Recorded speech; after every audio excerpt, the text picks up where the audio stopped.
What if I told you that war isn't some inevitable part of being human? What if it's just a design problem? Here at LSE, that's exactly how we see it. For way too long, we've just been trying to discourage conflict. We think it's time to build a system where starting a war is not just a bad idea, it's actually impossible. Let's walk through how. This right here, this one sentence, is the foundation for everything we do. It's not about crossing our fingers and hoping for the best. Nope.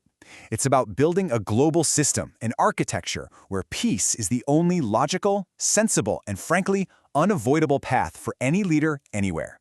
Every single thing we're about to talk about comes back to this one core idea. So here's our game plan. We'll start with the diagnosis, getting a really clear picture of why our current systems keep failing us. Then we'll get into the exciting part, the blueprint itself, which has 6 key solutions that all work together. After that, we'll talk about your role, yours, in making this happen. And finally, we'll tackle some of the big questions that always come up with a plan this ambitious. Okay, before we can build anything new, we have to be brutally honest about what's broken. And let's face it, our global systems are just not getting the job done when it comes to preventing war. The real question is, why? The sheer scale of this failure is, well, it's just staggering. This number, nearly $20 trillion, is what violence costs our global economy every single year. That's more than 11% of the entire world's economic output, just gone. To put that in perspective, that's enough cash to end extreme poverty and save the planet many, many times over. This isn't just a number, it's a massive flashing red light telling us the system is fundamentally broken. And here's the critical point. This isn't a failure of people, it's a failure of design. Right now, our international systems are basically optional. They depend on countries choosing to cooperate and responding only when it's politically convenient. That means for any aggressor, starting a war is always a calculated risk, a gamble. That's not a bug in the system, that's a fundamental flaw in its very architecture. All right, so that's the diagnosis. Now for the good part, the blueprint. We're proposing a new architecture made of 6 interlocking solutions. You can think of them like gears in a machine. The first 3 create this tough, hard structure of deterrence and immediate consequences, and then the next 3 work to rewire our societies for peace from the inside out. Let's take a look at how they all fit together. Okay, this first pillar is a total game changer. Imagine a binding global treaty. If any nation starts a war, everyone, and I mean everyone, allies, rivals, you name it, automatically jumps in to stop them. There are no debates in the Security Council, no vetoes, no looking the other way. This one move completely vaporizes the strategic math that makes attacking another country seem like a good idea. And this isn't some fantasy we switch on overnight. It's built step by step. It starts with smaller, regional treaties that have these automatic intervention clauses baked in. From there, we just systematically grow these networks until the whole world is covered. Then we supercharge it with automated, non-political monitoring that triggers the response instantly. The end goal? A system so airtight that not being a part of it just isn't an option. Our second solution is like an internal circuit breaker. What if every single nation had an independent security body with the actual constitutional power to say no and stop its own leaders from launching a war of aggression? This isn't about another country stepping in. This is a critical fail-safe that stops conflict right at the source, before it even has a chance to start. The path here is pretty clear. You start by setting up these independent national councils with real constitutional teeth. But they don't operate in a vacuum. They're linked up to international networks for oversight and accountability. And to get everyone on board, we can offer big economic incentives to countries that build these robust systems, making this kind of internal prevention the new global standard for what it means to be a well-run country. You know the saying, justice delayed is justice denied. Well, our third solution makes sure justice is not an afterthought. It's an immediate, automatic response. We're talking about a mandatory tribunal that kicks off within days of a conflict starting, and it's broadcast globally for everyone to see. This makes accountability swift, certain, and completely transparent in a way our current world can only dream of. And the infrastructure for this is totally doable. It starts with permanent tribunals that have global jurisdiction, so they're always on standby. We'd create protocols to deploy legal and security teams in a flash. And maybe most important, we'd guarantee full public access through global broadcasting and translation services. It becomes binding for everyone, and no leader can hide from what they've done. Okay, so we've been talking about the hard structures, the hardware of the system.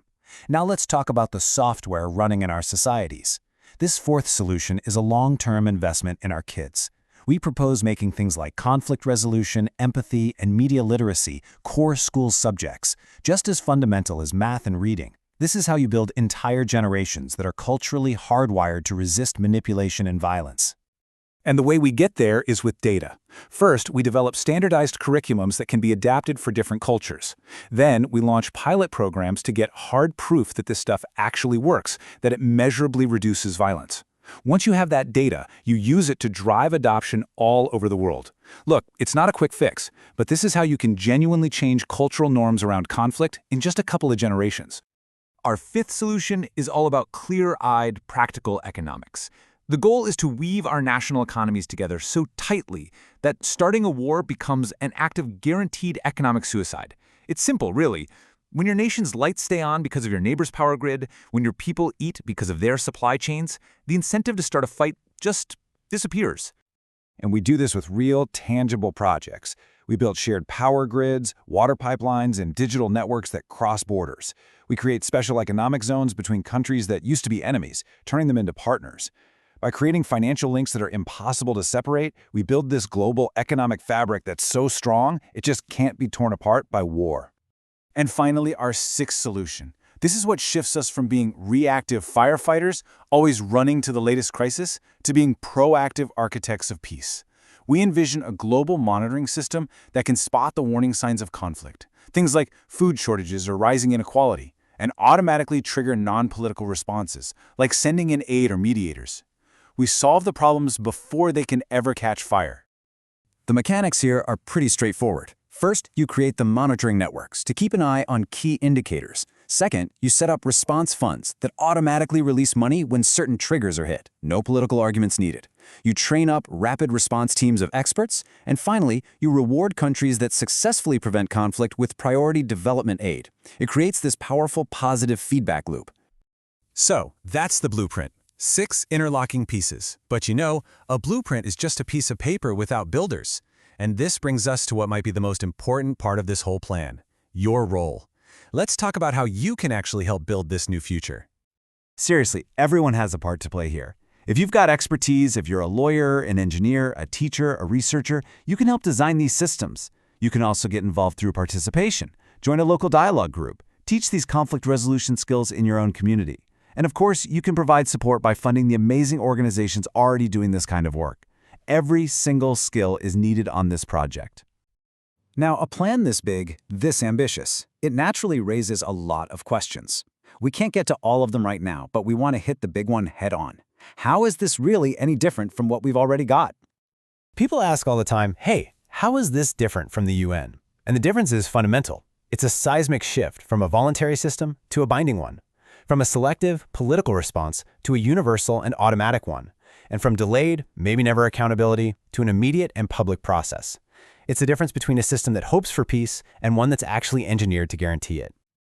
So, we've laid it all out, the diagnosis of the problem and a 6-part blueprint for the solution. The technology we need for this, it exists. The economic argument for it, it's undeniable. We have a real, viable path to engineer a world without war. So the question is no longer, can we do this? The only question left is, will we choose to build this future together?